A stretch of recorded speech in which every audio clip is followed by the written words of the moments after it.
Bonjour à tous et bienvenue sur Lycée Altitude. La radio des lycéens. On se retrouve aujourd'hui pour une nouvelle émission. On n'est que deux parce que Antoine a disparu des écrans radars. Il devait venir à l'enregistrement et finalement il est pas là. Bon, c'est pas grave. Alors on va commencer par le sommaire. Du coup, il y aura ma chronique, puis celle de Nathan, puis ma deuxième chronique et enfin le truc pour le bac de français que va nous faire Nathan. Aujourd'hui, je crois que c'est l'humanisme, non ?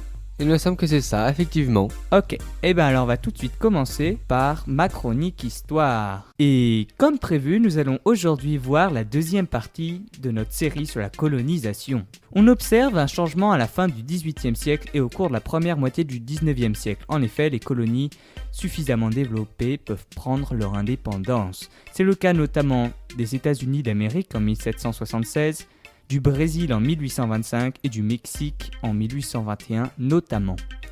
D'un point de vue politique, l'impérialisme est donc un échec à long terme, mais la colonisation de ces pays puis leur indépendance ouvre de nouveaux marchés aux capitalistes occidentaux avec des possibilités d'exportation.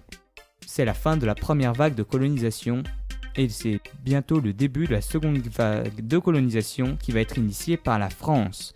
Tout d'abord, voyons sa situation.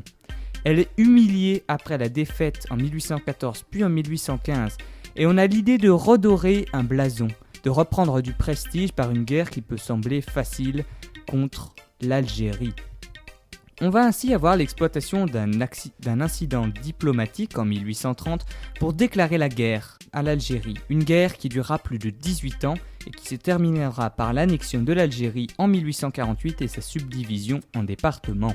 Ces 18 ans de guerre ont été, comme vous le voyez, très longs, très loin du principe de guerre facile. De plus, nous dénombrons plus de 500 000 morts français. Il n'y a en effet pas de supériorité matérielle des Européens, ni de supériorité tactique. En effet, les locaux connaissent leur terrain, ce qui n'est pas le cas des Occidentaux. Et en plus, les armées françaises ont des gros soucis de logistique à travers le désert. Ce n'est finalement qu'après une très dure tactique de terre brûlée qu'ils vont finir par prendre le dessus. Le cas de l'Algérie illustre assez bien la guerre coloniale du début du 19e et explique pourquoi l'Afrique n'est pas colonisée plus tôt. En effet, les difficultés logistiques et la supériorité tactique des populations locales ont jusqu'ici tout freiné, sachant qu'il n'y a pas encore de supériorité de matériel, puisque le commerce, à l'époque, se fait avec les populations locales et des fusils leur sont ainsi vendus, comme notamment en Amérique du Nord. Une difficulté autre que militaire s'ajoute. La présence de marécages remplis de moustiques qui infligent des pertes très lourdes, notamment avec des maladies inconnues en Europe comme la dengue. Concernant la gestion du territoire, on va retrouver une intense colonisation par le peuplement. On va avoir une volonté d'intégrer la colonie, en l'occurrence l'Algérie, en envoyant par exemple l'armée une fois qu'elle l'a conquis, en lui donnant des terres pour qu'elle puisse s'installer. Tout cela s'inscrit dans le processus de pacification pour une exploitation économique optimale héritée de la précédente vague de colonisation. Mais ce n'est que le début. En effet, la prochaine fois, nous verrons le Scramble to Africa, en français la ruée vers l'Afrique, qui aura lieu à la fin du 19e, notamment avec la conférence de Berlin, mais je ne vous en dis pas plus. On passe maintenant à la chronique de Nathan sur Tiananmen. Aujourd'hui, on est le lundi 4 juin et je me suis intéressé aux événements marquants qui s'étaient passés un 4 juin. Sur le plan historique, De Gaulle disait aux Algériens en 1958 cette fameuse phrase « Je vous ai compris » il y a tout juste 60 ans, durant la guerre de décolonisation qui durera jusqu'en 1962. Le 4 juin 1996 sera aussi marqué par l'explosion de la fusée Ariane 5 qui explosera forcément 37 secondes après son décollage. Ce fut aussi la fin des manifestations à Pékin. Elle se terminera le 4 juin 1989.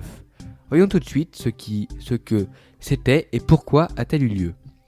Les manifestations dites de Tiananmen se déroulèrent entre le 15 avril 1989 et le 5 juin 1989 sur la place Tiananmen à Pékin, la capitale de la République populaire de Chine.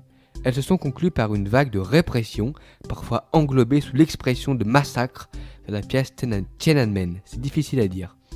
Cet événement prit la forme d'un mouvement d'étudiants, d'intellectuels et d'ouvriers chinois qui dénonçaient la corruption et demandaient des réformes politiques et démocratiques.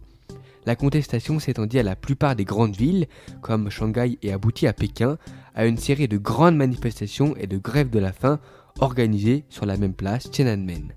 Après plusieurs tentatives de négociation sans succès, le gouvernement fit intervenir l'armée le 4 juin 1989. La répression du mouvement provoqua un grand nombre de victimes et de nombreuses arrestations dans les mois qui suivirent. À l'étranger, la répression provoqua une condamnation générale du gouvernement chinois. Certains artistes décidèrent alors de dénoncer cette répression en écrivant des chansons. Ce fut le cas par exemple de Calogero, qui a écrit une chanson en 2003 intitulée Tiananmen, à écouter sans modération. Merci Nathan, maintenant que tu m'as bien piqué mon job en prenant toi aussi une chronique histoire, on passe à ma deuxième chronique histoire. Et aujourd'hui nous allons parler d'un Français, Aristide Briand. Il est né en 1862 à Nantes et mort en 1932 à Paris. Avant de voir qui est ce monsieur et quel a été son rôle, voyons dans quel contexte il a grandi. Il est né dans un quartier miséreux de Nantes, ses parents étaient aubergistes. Il a étudié peu après au collège de Saint-Nazaire, puis au lycée de Nantes, grâce à une bourse. Il va y gagner des prix très prestigieux, notamment au concours général en latin, en grec et en anglais. Après des études de droit, il se lance dans la politique, tout d'abord très à gauche, avec un syndicalisme révolutionnaire, puis peu à peu au contact du pouvoir, il va se recentrer au centre. Il est ministre pendant toute la Première Guerre mondiale, mais c'est surtout dans l'entre-deux-guerres qu'il va s'illustrer. En effet, c'était une icône du pacifisme français de l'entre-deux-guerres. Il va avoir un grand investissement dans la SDN et notamment dans les accords de Locarno avec l'Allemagne en 1925. En effet, ces accords garantissent le respect mutuel des frontières occidentales allemandes, garantissant ainsi une paix future. Il va ainsi opérer un rapprochement avec l'Allemagne qui va lui valoir à lui et à son homologue allemand Stresemann le Nobel en 1926. Il va aussi participer avec l'américain Kellogg à faire le pacte Briand-Kellogg qui met la guerre hors la loi. Enfin, c'est un des tout premiers partisans d'une Union européenne fédérale.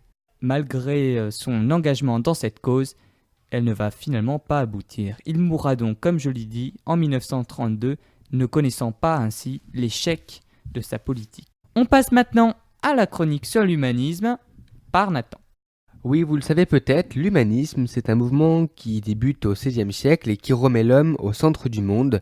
Et ce n'est plus donc Dieu qui est au centre des préoccupations. On appelle cela un très beau mot, merci Nathan de me l'avoir donné, anthropocentrisme. C'est mon prof de français qui me l'a donné. Ah, merci Monsieur Moraldo alors. Mais c'est aussi l'importance accordée au savoir, à la musique et aux langues et surtout à l'éducation. Et on peut citer par exemple Gargantua, qui était un roman de l'écrivain François Rabelais, auteur majeur de l'humanisme, qui retrace les aventures de ce géant qui apprend son éducation avec un précepteur, qui découvre les langues et qui décrit parfaitement ce que l'humanisme veut. Alors je vous le conseille, c'est très court, mais c'est aussi très drôle de voir que Rabelais était finalement en avance sur son temps. Merci Nathan. On va juste faire un petit point d'info avant de se quitter. Tout d'abord, la journée des talents. Et oui, on ne l'a pas rappelé la semaine dernière, mais elle arrive très vite. En effet, c'est mardi prochain, le 12 juin. Alors venez nombreux, c'est à partir de 11h jusqu'à à peu près 5h30. On n'a pas encore décidé la fin. Voilà. Et bien sûr, le point d'info potager. Vous êtes de plus en plus nombreux à nous aider. Du coup, on avance beaucoup plus vite et on en est déjà à notre 3e carré quand même. Et cette semaine, on va planter des fraises. Alors, on vous remercie de nous avoir écoutés et à bientôt sur Lycée Altitude. La radio des lycéens.